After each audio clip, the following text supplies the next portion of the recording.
to Stage C Continued. It's December 9th, 2024, and we're going to go back into some of this content. And the purpose of doing a screen recording is proof of work, showing where I'm getting the information from, and then the process of creating something with that.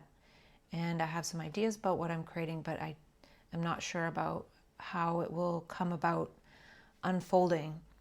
And so by showing this and also talking myself through the process, it adds a dialogical layer to the creative process, sort of like adding the commentary behind creating it. And not that this needs to be done all the time for like every single instant of creating something, but in general, just sort of like showing how I work and what is the purpose of this. Part of it is, it's almost like having a companion while creating if I'm talking to myself, just sort of adding that in as a way to motivate myself rather than only looking at it and trying to rearrange it and rewrite it. Be in dialogue as a way to add that other layer where new content might come about through that dialogue with the content, and also realizing wanting to expand upon some of it, not just sitting there typing all the time in doing so. So it might slow it down, it might speed it up, I don't know. But then the other thing is, like say I do this proof of work process for 5 hours or 10 hours or 50 hours. Now I sort of have a proof that I'm a human who can do this kind of work. And I'm not saying that I do it well. I'm trying to find a process while showing the work, a process of being able to do work with the content that I've channeled. So showing that I channeled it, because there's a lot of it there already, and I saved them and archived them quite a while ago. And like searching for clues and different types of content within it. And these are some of the ones that I was talking about, like spoken word, movie script scenarios. Is that on here? I don't know, I can't see it. Oh, here it is. So a lot of different parts. But then even in just looking at it today before I started, other things came up. But before I get into that, I just want to say, in resisting it, I realized, like, why am I resisting it? Because I basically have spent the last 3 months watching a lot of YouTube. I was in a depression and I watched a ton of YouTube. So if I can watch YouTube for like 8 hours a day for 3 months, probably on average, then why can't I spend a couple hours a day looking at the stuff that I wrote myself? You know, I'm learning from other people on YouTube or just watching their content. Why can't I watch my content? And like, it's basically a reaction video to my own content, right? Whereas reaction videos are typically about other people's content. So somebody commenting on someone else's content. So I'm sort of reacting to my own content or creating it. And another thing is, I watched a video about this man on a YouTube channel who talks about how most singers have pitch adjustment and all this stuff, and you know, they try to be so perfect, whereas all the great voices and singing voices of all time, you don't think of the people who pitch adjust their voice in more recent years. You think about you know, say Michael Jackson or whoever. And in the same way, like many YouTube videos are curated and people speak based on scripts, and then not all are scripts. People have like live streams and stuff like that, but a lot of them, it's like scripted content, and then they'll make sure each take is perfect and they'll string the best together. And I really feel in the future, the not too distant future, there could be AI content creators. Like there's already AI influencers, but there'll be AI content creators who, you know, it's like a talking head and saying these different things, going based on the content creator format. And, you know, they may or may not be more popular than they'll probably have the leg up on people who are trying to get into content creation in that type of format. But the ones that are already established, the people that are already established are probably okay because they already have a big following. But I'm just saying that's for example. And what I'm trying to say with this is like, that's sort of the content creator version of like curated vocals, or sorry, pitch adjusted vocals and auto tune and all of that. So I feel that practicing being able to speak without doing that is really important as a skill for online as well as in daily life. Because like, for example, it could happen that people, a certain subset of people at least, will want to learn from people, from other humans over the internet. And the main way they'll do that is through live, because that will show a certain level of really understanding the information, or, you know, speaking from experience mixed with what a person has learned, mixed with what the person is coming across on a day-to-day basis. You know, you can almost think of that as like a news feed. And it'll need to be something new and novel, right? Because if it's not, if it's something that can just be like regurgitated, then it could be something that is largely taken over by the AI. Even singing, right? Like, they're already making songs and they could create the perfect voice with the perfect pitch and it sounds perfect, and you just press a button and it's all created. And, you know, now all these singers who have sung based on knowing that their songs can be pitch adjusted and then they just mime at a concert, like, yeah, that'll be, of course, there'll always be an audience for that. But there's going to be more, there could be a lot more competition in that type of perfectly perfected space of whatever. Whereas there'll be a different notion of perfection that is human, that is really imperfect, but also it still needs to be somewhat gathered and somewhat not perfected, but yeah, it needs to be really human. So by doing this, I'm also trying to learn a skill which could be most likened to people who are able to be like live streamers. I don't have the skill of a live streamer. People who live stream, say, and talk about current news or whatever they talk about. People live stream about all sorts of things. They may even live stream their reaction videos. There's a lot of people who are very skilled at that, and some people it's like a natural thing. So that's one of the things that I'm wanting to do, because years ago I did self-dialogue and I would speak about insights that I wrote down, which were sort of like piecemeal bits, and then I would expand upon them.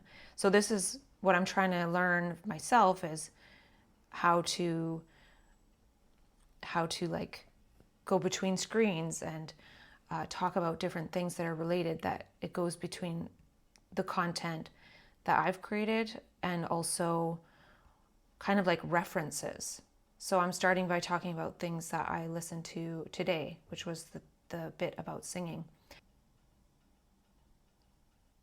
Something that I watched yesterday was this YouTube video about building a 6-figure business by breaking all the rules. And the woman, Karen McGill, is speaking from the perspective of having a diagnosis of ADHD. And the thing that caught my mind was that she talks about how it's hard to be consistent, whether that be, say, posting every day. And I'm not saying these are the things I want to do per se, but the idea that it is hard to be consistent is really resonant with me having a diagnosis of bipolar, and also just having to do things the way that one's brain works. So for me, this is the way my brain works, and so I'm making content like this, and then I could say, well, what's the use of that? There's going to be too much of it, and to me, I think right now that doesn't matter as much for other reasons. And I think the main reason is AI. So, for example, if I talk for an hour and then I get a transcript of this, I can use it to train an AI to speak like me. So it's not going to be a waste. So let's go back here. So now that I'm working on chapter 7, which is stage C, and stage C has chapter 7, 8, and 9.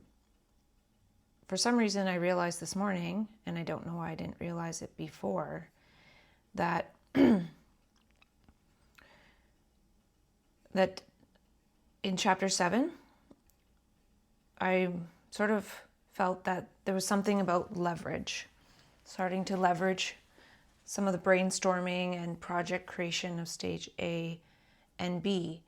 And what I realized was creating Reuncovery itself, the first framework for stage A and B, is a chapter 7 leverage thing, because it's a way to leverage the earlier stages. So I created the structure to leverage the earlier stages. So it's kind of circular, like creating Reuncovery at chapter 7 is leverage. And I was already sort of doing those earlier stages without having the framework. And then, not only that, now that I have the framework, it's like, how do I leverage the actual content? I used the content to create ideas about categories for creating the Reuncovery structure. And then now, what do I do with that? So I realized, the main realization was Reuncovery, creating it was like about getting to stage C. So imagine, say, somebody else is doing stage A and B, Reuncovery, their stage C leverage could be different. It could be creating the structure of their own stage C. Like right now, what I'm trying to work on is like, what is the structure for leveraging stage C? But how do I do that when I'm just getting to stage C myself, right? So I'm going to create something, but then since chapter 7 is all about figuring out leverage for oneself, it might be that my framework is for stage C is relatively limited to myself, or it could even be, at this point, people can design their own stage A and B, right? If people already are good with creating leverage and systems and things like that. So I'll be creating the next part of Reuncovery, which is stage C, as well as leveraging to create things that go with other parts of Reuncovery. Yeah. So like had I not been creating and documenting the way I was, I probably wouldn't have created stage A. Chapter 1 is documenting, for example. So other people could have totally different processes, and then just by looking at my structure, create their own Reuncovery framework from that. And people already have frameworks as well. I'm not saying like this is the only thing. And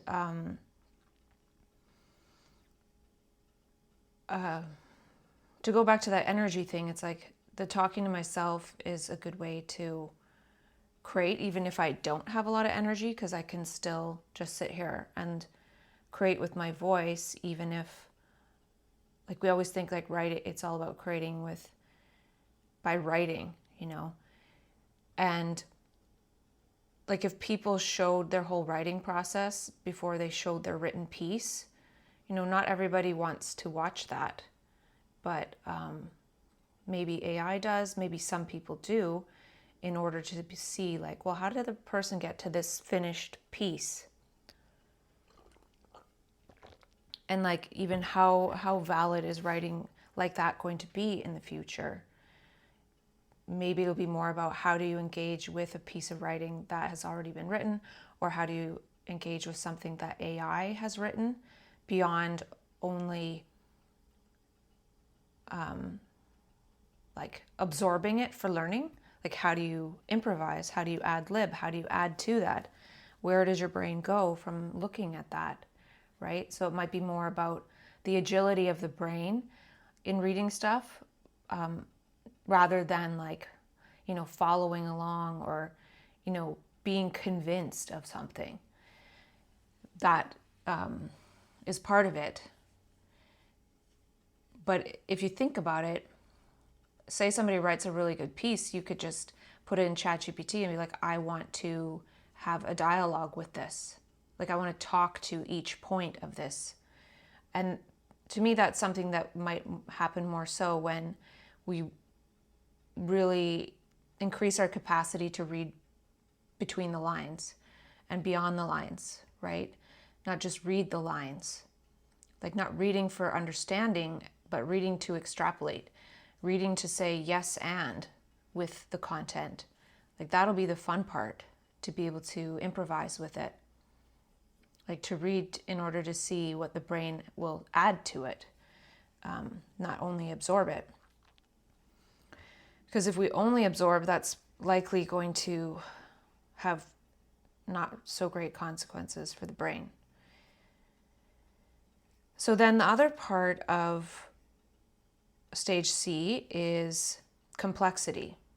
So I just had a few points, like leverage points, complexity, questions, and dialogue.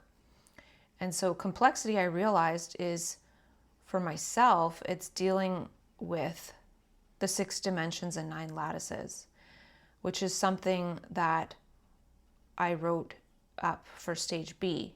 So we've already talked a bit about it, but this is stage A, chapter 3, this is supposed to be a C now. Chapter 3. So all of these things like are some of the topics that I'm interested in, which is something that includes and is different from the Harvest template, which includes stuff about daily life and other things. But this is more like an intellectual curiosity. But it's not only intellectual. What I realize when I look at this now, barely any of this has anything specifically to do with bipolar, right? I'm not saying, oh, what are the signs of bipolar, like all that. This, to me, is something about, all humans and aspects of things that seem to connect together. So it's like, sure, this is written out like this, but how do I connect these together? And part of what made me interested in these particular topics was being diagnosed with bipolar and seeing how my brain is working differently. So I'm seeing now, and I never really thought of it this way, that one of the benefits of being diagnosed bipolar is, I was diagnosed when I was 28, might have been 29, just 29. And so I had a certain version of myself before that. And then, mental health crisis, blah, blah, blah. And I have an experience of what's called mania. And all of a sudden, everything's different. I'm different. I experience life different. Life appears different. People appear different. Nature appears different. The interaction, the relationship, the conversations, what it is that I experience is completely different, And so what are the different important aspects of that? And so with each one of these, it's like, these were my semantics before, and then these were my semantics during, say, mania. And then, like, what does that say? What is that telling us about human potential and, say, the evolution of consciousness, if you want to call it that, or, in a way, metaphysics, learning.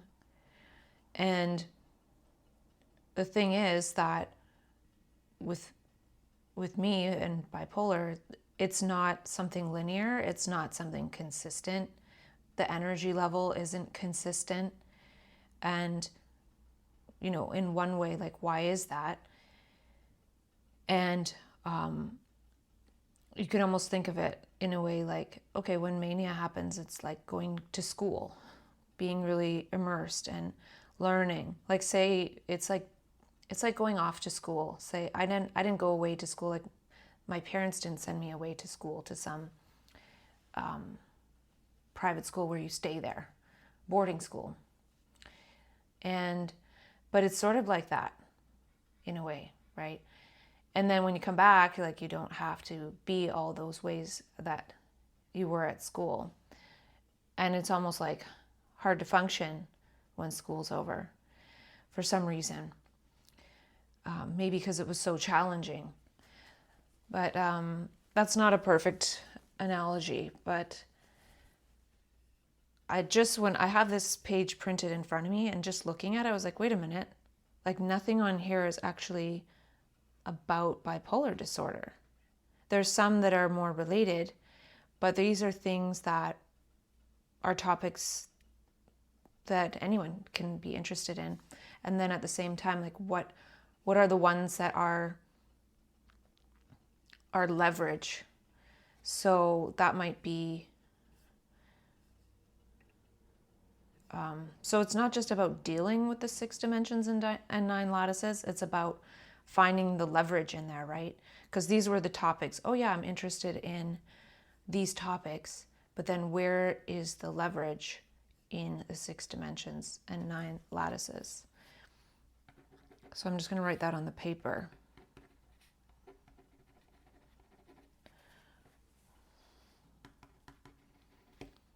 Because at stage A, it's about like brainstorming, and then it's about narrowing it down as one goes along. Or at least for me, in designing Reuncovery, of course, I'm doing the earlier stages, I'm documenting, I'm having projects. But now when I get to stage C, it's like, well, what is leverage for other people? For them to have a framework for their human potential. And yeah, it's more layered when I'm trying to create something that could be helpful versus only wanting to